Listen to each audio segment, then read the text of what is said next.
Oh, bigger club. Oh, baby. That's about as good as you can see. Great shape. So, Greco looking like he could double up here. All he has to do is...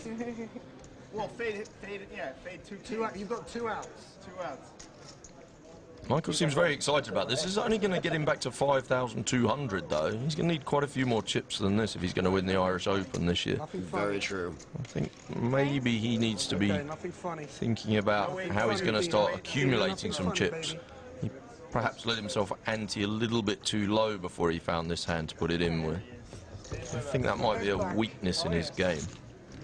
So, like we say, he has indeed doubled up, but it's only putting him up at 5,200. And still puts him at the bottom of the leaderboard for our featured table. Up the very top there, Stephen Murphy, Tim Blake, and world champion Jamie Gold on 46,000. So, as you heard from the croupier right there, 600 to play. Oh, sorry. Getting a little colorblind. Floor. Whatever you want. Dealer Lisa Condon deciding to call for the floor. Jamie Gold picked up the wrong colour chip by accident, he claims. So we'll see what's going to be the decision there. Will it go as a raise? He's put 2 chips into the pot, and I think it'll count as a raise, actually.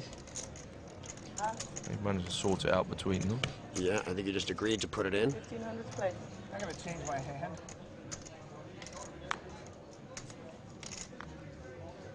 I know you meant the flat call, but the fact that you want the flat call... I did mean the limp. And it's Phil Baker that requested it. And then he folds. You know he's calling. He might be right. He's never seen a hand he doesn't want to play against me. I love it. Oh, baby. Raise 3,000. And indeed, he's right. Packy Quinn with the hooks. Re-raises. Oftentimes when someone makes a big fuss about a situation like this, they've pulled some kind of little move on you and they've got a big hand, but Jamie Gold actually does just have 9-6 suited. So it's a monster for Jamie. He's a monster. Tim Blake finds himself with a pair of 8s. It's an awkward situation for Tim. He's probably disregarded Jamie slightly from the hand, but he knows that Packy Quinn can have a hand here, and he makes a good laydown there. Didn't take too much time thinking about it. A lot of people would have called there. He's got quite a few chips, Tim. And that's just the kind of way that you end up spewing off a few chips. Well, Jamie's called. He's the 7,300 in the middle. And he's decided to go for the check in the dark option. The ace has come, which Packy Quinn might be happy to see. 7. A double check and a 7 on the turn. I'm all in. Now Jamie's picked up a double gut shot again. He can hit 2 different cards for a straight. It's a kind of up and down straight. He's only got an 18% chance of winning this pot though. But can Packy Quinn figure it out? He's got to hate that ace there. When you got the jacks, there always seem to be aces there. I don't think Packy even has 10,000 in front of him. Thereabouts his starting stack. But it's basically his whole tournament now. And he's decided to call, and Jamie Gold, perhaps a victim of his own table image there. Packy may be saying to himself, well, if Jamie Gold wanted to limp in, he wouldn't really have an ace in his hand in this pot. Or maybe he just thought he'd got low enough and a pair of jacks is a good hand. So, a 5 or an 8.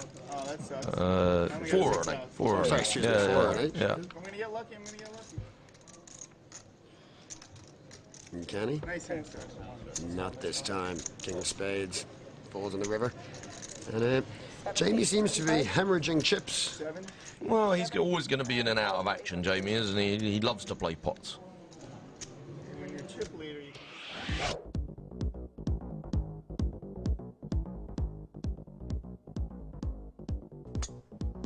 Hi, Fraser!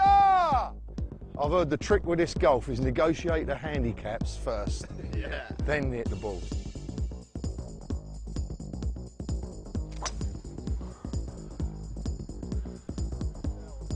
Ah, it's like a big tart. Oh, man. It's fantastic, you know, nice bit of relaxation and then back at it in the evening. You'll get a ladder in your Stockings, you keep hitting it that soft. This guy's so good, I'm under pressure already. He's going to go in the water in a minute. Oh, you missed it. The bottom's gone. Great shot, that. Thank you very much. I've been in every hazard on the course. I've been in water, sand and the rough. All I need to do now is spin this in the bushes. Go on, E. Get in the hole. Oh, look at that. Oh, he's done it. Even Tiger Woods couldn't have got up and down from there. He's just gone 1,000 down, yeah. But there's another 15 holes to play after this, so he should be 16,000 down now, I think.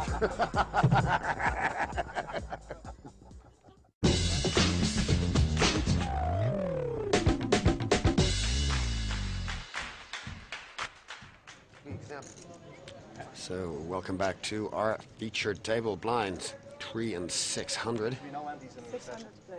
Thankfully. All bums are on all seats, so we are completely 8-handed. Pass.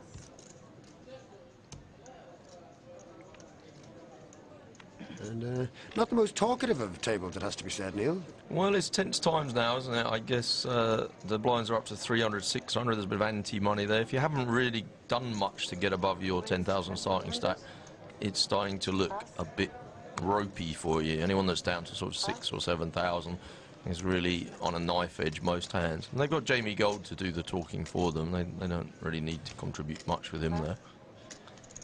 Well, this is another one of these interesting situations where two people have exactly the same hand. Ace-Jack, Ace-Jack. And Paul Temple made the raise, and he got a fold behind him. No. Michael Greco has left the building. Phil Baker's found himself with the ace-queen. It's Phil Baker, I remember from last year's Irish Open. He was the guy who did the introducing and the commentary on the final table. That's correct. At the venue. Yeah. And I think he's having a couple of days off from that to play the tournament. Hoping to sit the final table himself, no doubt. Well, this is not going to help his progress there. He's got a bit unlucky here. Paul Temple's raised with the ace-jack, and Phil Baker's been out-flopped. He was well ahead pre-flop, and he's well behind now. And he doesn't have any flush draw or straight draw, so it is a draw-heavy board. He could be forgiven for thinking that ace-high is winning, but I think he's going to fold this one. Having not played it super aggressively pre-flop, he's basically done the minimum, really. Yeah, and he does, as predicted. Folds it down. And Paul Temple takes down another pot. Playing like a rock. They put them all 600 to play. You were saying there a few minutes ago, anyone down near the 6,000 mark now is a little bit in danger. Are you